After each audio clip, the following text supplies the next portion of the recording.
Non, mais au bout d'un moment, t'as vu, au bout d'un moment, faut le dire, Cherki, c'est top 10 des meilleurs joueurs du monde. Regardez comment ses coéquipiers ils sont choqués du niveau. Aujourd'hui, encore un but exceptionnel de sa part. Il réceptionne le ballon juste ici. En un crochet, il va éliminer le défenseur qui va partir vers Jupiter. Et là, bah, frappe du droit, qui va bien évidemment, vous voyez le ballon juste ici, finir en pleine lucarne. En fait, la forme de Cherki, les gars, je suis totalement sous le choc. Moi, perso, je le savais qu'il allait réussir à City, j'avais aucun doute qu'il allait s'imposer. Mais en si peu de temps comme ça, à ce niveau-là, waouh! Il fait carrément la célébration d'Haaland tellement ils sont connectés sur le terrain. C'est actuellement le meilleur passeur de Première Ligue. Je sais même pas si c'est pas la meilleure recrue des dernières années. Au niveau du prix et de l'apport qu'il a dans son équipe actuellement, sortez-moi un transfert qui en 3-4 mois a autant rentabilisé que Cherki. Il est trop beau à voir jouer, je le répète et je le répéterai. Pied gauche, pied droit, passe décisive du droit, passe décisive du gauche, des dribbles, des skills, le beau jeu en fait, le football à l'ancienne. Je vous ai déjà dit, quand Manchester City joue, Ryan Cherki, allumez vos télés. Allumez vos télés, vous allez pas être déçus. Et pour le moment, c'est une masterclass. En ce moment, il est sur un nuage et ça fait trop plaisir, les gars. C'est un ancien Lyonnais, on n'oublie pas. Il y en a beaucoup qui l'ont critiqué, ce joueur. Il y en a beaucoup qui l'ont jugé très vite et qui l'ont remis en question et qu'ils avaient faux sur toute la ligne sur lui. Donc maintenant, il commence à faire des trucs comme ça, ouais. En tout cas, je peux vous dire que s'il y en avait un qui était content sur le banc, quand il a vu que Ryan Cherki tapait sa meilleure célébration, prenant exemple sur Haaland, après avoir envoyé une fin du turfé à son vis-à-vis, le but de fou qu'il en fait suivre d'en dehors de la surface, il commence tellement à prendre cette responsabilité qui a été longuement abandonnée par Kevin De Bruyne, montrant le chemin à son équipe, faisant jouer son équipe, meilleur passeur du championnat. Aujourd'hui en Cup, il vient te sortir ça, plantant le premier but. Savigno qui derrière aussi vient te marquer un méchant but. Il y a encore de réelles confirmations à avoir, hein. Mais Manchester City, ça commence tellement fort à revenir les gars. Sachez-le, ça ne m'étonnerait pas de les voir prendre la première ligue, surtout si Ryan Cherki, constant et régulier, continue à ce niveau. Parce que le jour où il retrouvera le 100% de ses aptitudes qu'il avait à l'Olympique Lyonnais, et surtout s'il arrive à répéter ça en première ligue, je peux vous dire que là c'est foutu, hein. On sera sur l'un des meilleurs joueurs de l'histoire de la PL. Et dire que ce mec est arrivé pour 40 millions. Pour 40 millions. Il est en train de métamorphoser l'équipe, rendre meilleur ses coéquipiers. C'est tout simplement beaucoup trop fort. Non, franchement, on l'attendait pas autant. Mais là, il est tous en train de nous régaler. Vous savez comment j'aime pas Manchester City, hein, mais je suis obligé de reconnaître qu'il y a un joueur que je pourrais pas détester, c'est Cherki. Aujourd'hui, il a marqué et il a spammé les célébrations comme un enfant qui est juste heureux d'être sur le terrain. Voilà, glissade sur les genoux, il se relève, il fait un vieux robot flingué. Et il s'assoit, il fait la célébration d'Haaland. La bromance entre Haaland et Cherki, en fait, c'est juste, ils se sont trop bien trouvés. D'ailleurs, le réalisateur, il va faire un gros plan sur Haaland quand il est en train de se moquer de la manière dont Cherki fait le robot. Vous savez pourquoi il sait pas faire le robot? Parce que c'est tout simplement un footballeur d'avant. Maintenant, les footballeurs, ils sont robotiques. Lui, il est encore dans ce football plaisir, dans ce football champagne. Poitrine. Il pose le ballon, crochet, élimination. Grosse frappe, grosse minace dans la lucarne.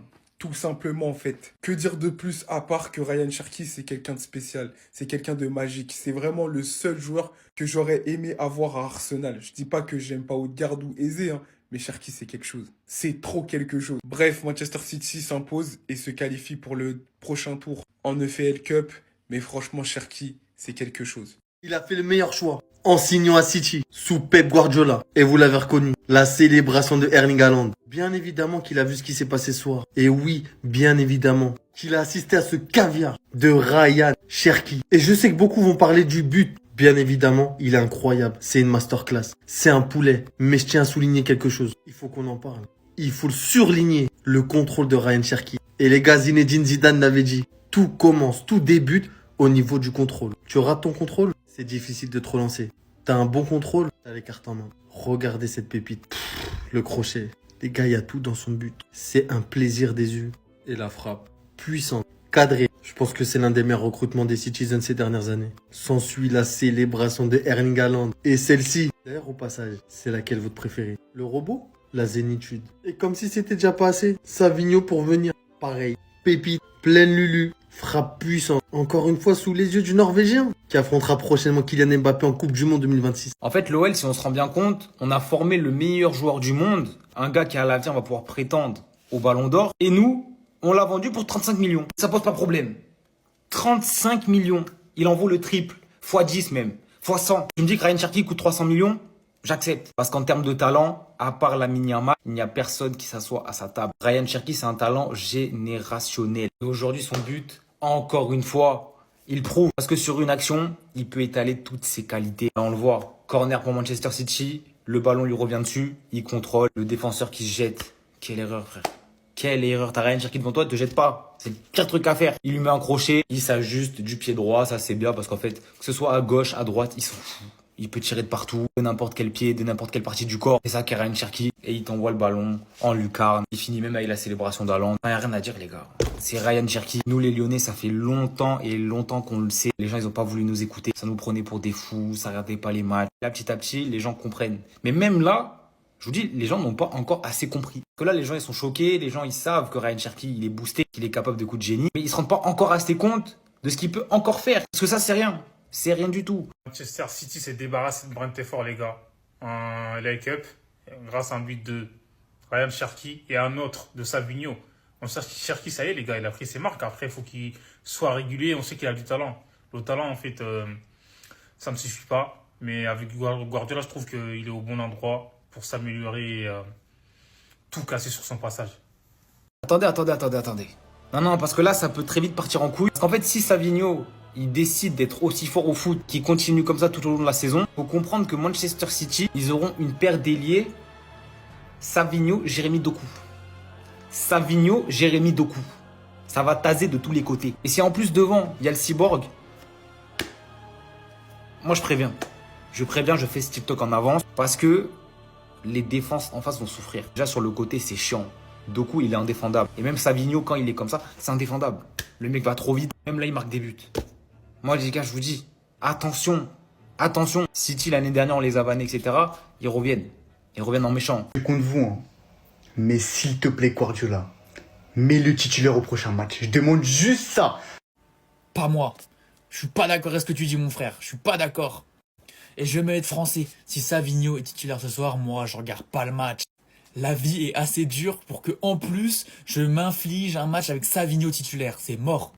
Je soutiens l'équipe et tout, y a pas de problème. Savinho, c'est trop dur à voir. J'en peux plus. Ses entrées, quand elles sont bonnes, y a quand même quelque chose qui va pas. Le mec, j'ai l'impression que même quand il est bon, il est pas bon. C'est ça le problème avec ce mec. Et quitte à miser sur un joueur, je préfère miser sur Oscar Bob. Je te dis la vérité, hein. Au moins formé au club, je sais pas quoi. Match de coupe, t'as envie de relancer des joueurs, mais Marmouche. Mais Bob, voilà, on verra. Je vous dis la vérité, j'ai sauté du train. Savinho, même contre les petites équipes, il marque pas. Même quand il fait les différences, ça va pas. Je sors du train. Observez attentivement chaque main, chaque bras de chaque joueur qui porte Safonov, le héros du jour. Il a arrêté 4 pénaltys dans la séance de tir au but. Et c'est tout simplement lui qui offre le titre au Paris Saint-Germain. Et quand je vous montre cette image, je sais que vous cherchez. Vous cherchez l'homme qui attend que Jordan Bardella soit élu en 2027 pour retrouver sa place de gardien. Mais moi, je vous parle pas de lui. Regardez de plus près. Un peu plus près. C'est de lui que je vous parle. Pendant que Matvei Safonov repousse Lucas Chevalier d'une titularisation un peu plus à chaque pénalty arrêté, un peu plus à chaque minute jouée avec le Paris Saint-Germain, moi, je peux pas m'empêcher de penser à Zabaromok. Ilyas Barny. 60 millions, il me semble. Le souci, pour ceux qui sont pas au courant, il est russe, il est ukrainien. On pourrait se dire, on s'en fout en fait. C'est du foot, c'est des footballeurs. Ce qui se passe entre Poutine et je sais plus comment il s'appelle le tracteur président là, en Ukraine, qui a pris la France en otage, bah c'est pas leurs affaires. Après tout, c'est des professionnels, ils sont là pour jouer au foot. Mais non, les deux mecs ils se serrent même pas la main. Sauf que problème, t'en as un qui a donné son âme au Barça quand il est venu jouer en Ligue des Champions, mais qui est nul tout le reste de l'année, et t'en as un qui est porté au nu par toute son équipe, parce que depuis qu'il est titulaire, le Paris Saint-Germain va bien, et aujourd'hui il leur rapporte même un titre. Du coup les Parisiens, ma seule question, parce que la question se pose, dans quel team vous êtes? Safonov ou Chevalier Zaboromok? Mais les gars, qui est ce mec? Qui est ce fou furieux? Savonov vient tout simplement d'offrir la première coupe intercontinentale au PSG en arrêtant 4 pénaltys sur 5 au tir au but. C'est exceptionnel, j'ai jamais vu ça. Et d'ailleurs, il y a 2 joueurs dont je tairai les noms qui ont tiré n'importe comment et qui peuvent vraiment le remercier. Mais maintenant les gars, je vais vous poser une question. Pourquoi Savonov ne pourrait pas être un titulaire indiscutable du PSG cette saison? Non, parce que Chevalier, je t'aime bien, il y a pas de souci, mais déjà que tes prestations sont vraiment pas terribles. Là, on a un Savonov qui a enchaîné 4 matchs d'affilée et c'est tout simplement 4 masterclass. base. Parce que son match contre Rennes, ok, le PSG gagne 5-0, mais il fait des arrêts déterminants. Contre Bilbao, pareil. Et même contre le FC Metz, même s'il se prend 2 buts, là aussi, il fait de très bons arrêts. Et ce soir, je vous en parle même pas. Ok, il a pas eu beaucoup de boulot, mais juste arrêter 4 tirs au but, c'est bon, t'es déjà dans la légende du PSG, mon ref. Bref, Savonov nous prouve encore une fois qu'il n'est pas venu pour rien, il est pas venu en tant que remplaçant et qu'on doit clairement compter sur lui dans les cages. Et je pense que de son côté, Chevalier va commencer à devoir se poser des questions sur son niveau actuel parce que là, clairement, c'est pas le numéro 1. Bref, très bonne soirée qui aurait pu mal finir. Et bon, on a vu que les 2 premiers, mon ref, t'étais pas vraiment sur la ligne, mais on accepte, c'est pas grave, c'est pas grave. Les tireurs, ils avaient qu'à pas ralentir pendant 1000 ans avant de tirer là.